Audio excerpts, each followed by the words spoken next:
Você quer ser o Mandani do Rio de Janeiro? Desculpa, não ouvi porque Você quer ser o Mandani do Rio de Janeiro? Não. Eu quero ser o Glauber Braga, militante socialista, que vai estar disputando a eleição para o governo do estado no Rio de Janeiro, mas eu quero que elementos da campanha do Mandani que foram importantes, como, por exemplo, uma participação ativa, robusta da juventude e de quem há muito tempo não estava participando tão ativamente do jogo político, possa estar presente também nas eleições do Estado do Rio, sem dúvida nenhuma. A outra era sobre milícia, desculpa. A milícia controla o voto? Não tudo, claro, mas ela controla parte importante do voto no Rio de Janeiro? Controla, e sim, onde? Controla porque tem um domínio territorial que faz com que muitas candidaturas fiquem assustadas de poderem estar fazendo campanha naqueles espaços. Então, com a ausência de candidatos ali, não é que ele vai entrar na urna contigo para saber quem votou, mas é como se outras candidaturas tivessem muita dificuldade de se tornarem conhecidas naquela região. Nós temos que enfrentar isso também. E é muito mais fácil enfrentar isso com alguém que seja uma figura pública conhecida, ou seja, que está muito mais exposta, porque a exposição garante segurança também para que você esteja presente nos espaços. Eu quero fazer campanha em todas as regiões do estado do Rio de Janeiro. Ah, mas você então é um kamikaze? Não, não é isso. Eu estou dizendo que você pode ter um dispositivo antecipado, planejado, de segurança, que faça, inclusive, com que a exposição da tua presença nos espaços seja um limitador, um inibidor da tentativa de constrangimento armado a essa presença. Uhum. Glauber, falando da questão da juventude, a gente teve essa crise recente do PSOL nessa janela partidária. Teve a questão da Revolução Solidária do Guilherme Boulos, defendeu uma federação, que o Comitê Nacional do PSOL rejeitou essa proposta, fechou questão no apoio ao presidente Lula, e recentemente vocês tiveram a filiação solidária do Jones Manuel, militante do PCBR, entre os quadros de vocês. Duas perguntas. Como é que ficou essa questão? Porque ficou uma boataria que o Boulos iria para o PT e, no final das contas, isso foi negado. Ele e Eric Ailton continuam no partido. Como é que está a relação interna do partido? E, indo nessa via que você está falando agora, de rejuvenescer a comunicação da esquerda ou dos setores progressistas, o Jones é um nome nesse aspecto? Começo pela primeira, né? Ou seja, teve uma deliberação e que, por 75% dos votos, se tomou a decisão de não realizar a federação e indicar o apoio à candidatura de Lula já no primeiro turno. Bom, se tivesse federação, o nosso papo aqui está com 26 minutos. Tinha que começar de agora, porque a possibilidade de uma candidatura própria do pessoal no estado do Rio de Janeiro não existiria. Esse é um exemplo bem objetivo. Eles iam tirar você e apoiar o Eduardo Paes. De como a federação, inclusive em aspectos imediatos da tática eleitoral, impede a afirmação de um projeto com essas características. É isso. Ou seja, eu acho que a explicação nesse sentido é bastante rápida, né?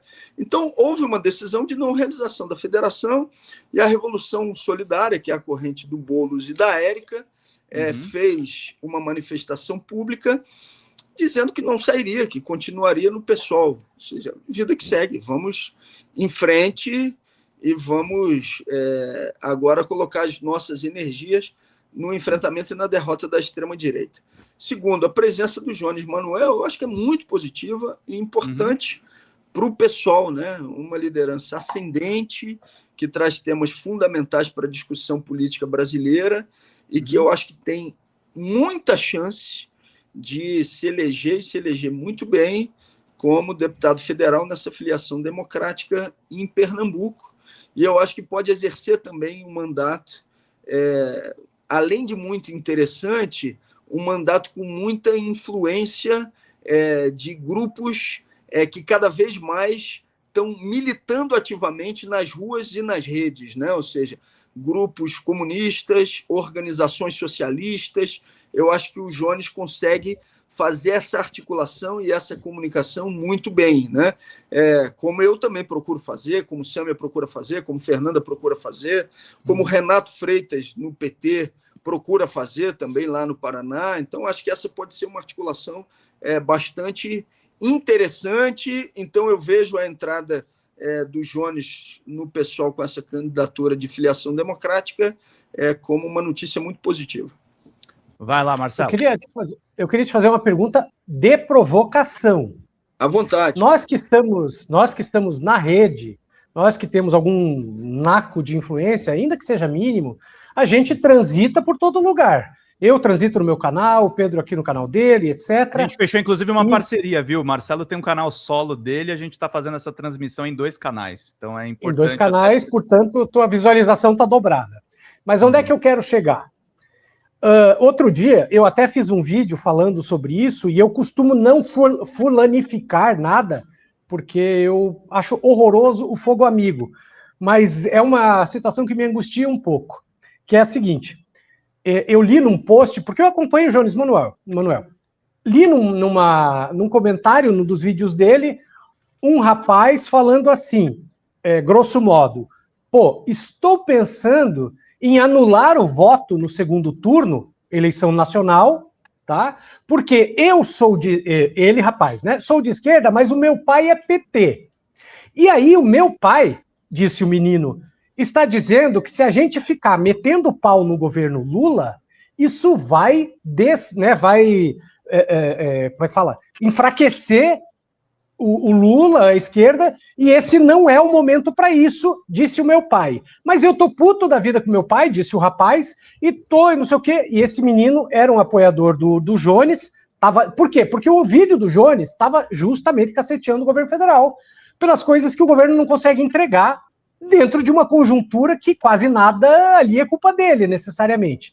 Então, a minha pergunta provocativa é, com todo o respeito que eu tenho ao Jones, e imenso respeito que eu tenho a você, porque te acompanho há muito tempo, onde nós ficamos nessa? Quer dizer, até onde é fogo amigo, até onde isso pode conflitar? Será que é hora de externalizar, de fazer candidaturas disruptivas, que no final das contas podem estar sendo até um anexo involuntário da própria direita do bolsonarismo?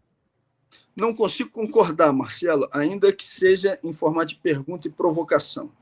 Mas antes de qualquer coisa, de responder o teu questionamento, eu queria dizer que eu também não concordo com a posição política de anunciar publicamente anular o voto, não fazendo uma análise que seja bastante objetiva do que é o impacto da extrema-direita para as liberdades democráticas e para a capacidade, inclusive, da gente fazer o que está fazendo aqui, ou seja, ampliar os instrumentos e os canais de luta para a nossa própria organização.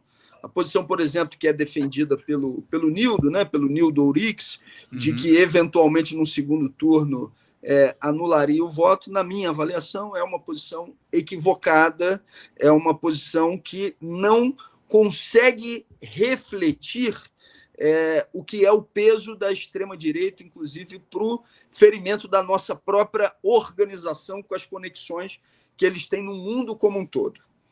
Dito isso, o que faz com que a extrema-direita ganhe força é a aplicação de medidas de austeridade.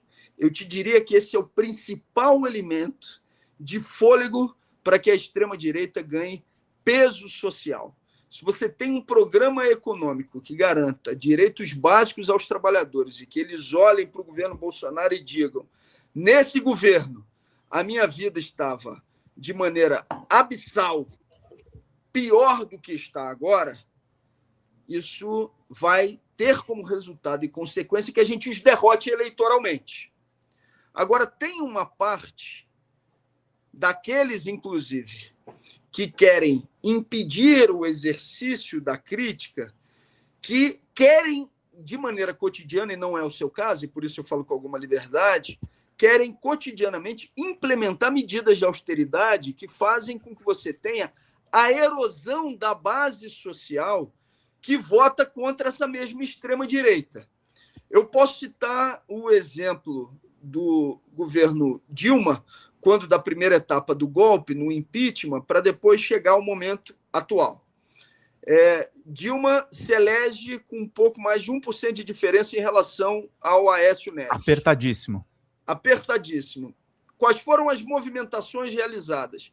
Entregou a articulação política do governo para o Michel Temer, que era o seu vice, e entregou o comando da política econômica para o Joaquim Levy, que colocou em votação medidas de alteração do auxílio-doença, do Fundo de Garantia, do Auxílio Pesca. Eu estava lá, né? Então eu sei, porque eu votei contra essas medidas. Aquilo que poderia ser. Então, eles fizeram com que o governo perdesse musculatura dentro do espaço institucional, a partir das próprias articulações de Michel Temer, e fora na sua base social, que é quem poderia defender o governo contra as investidas do centrão e da direita golpista. Então, não dá para implementar medidas de austeridade imaginando que essas medidas de austeridade não vão se voltar contra a gente mesmo. Mas eu citei esse exemplo lá daquele período e qual foi o resultado, mas eu poderia dizer que a gente deve parar de criticar a adoção de medidas de austeridade se a ala direita da Frente Amplíssima deixar de trabalhar o dia inteiro pela implementação de medidas de austeridade. Se a Globo News parar de defender reforma administrativa e que o governo faça movimentações de medidas que são antipovo do ponto de vista econômico, eu paro de falar do lado de cá. Como eu sei que eles não vão parar de falar do lado de lá, eu tenho que falar do lado de cá também, porque isso exerce uma tensão necessária contra a aplicação dessas medidas de austeridade, que, se não tiver reação políticas a ela, no final das contas, o que elas fazem é fortalecer a própria extrema-direita. O fim da 6x1 foi isso, né, Glauber? O fim da 6x1 foi uma pressão do PSOL, porque se fosse depender do governo organicamente, não ia rolar. Eu fui o primeiro deputado a subir na tribuna para fazer discurso pelo fim da escala 6x1, mas não por uma iniciativa minha, reagindo à mobilização que tinha acontecido pela base com o Henrique Azevedo e o movimento Vida Além do Trabalho. Quando eu subi pela primeira vez para fazer aquele discurso, eu imaginava que essa pauta se tornaria um diferencial tão importante, com a possibilidade de ser um elemento fundamental de derrota da extrema-direita. Eu não sabia.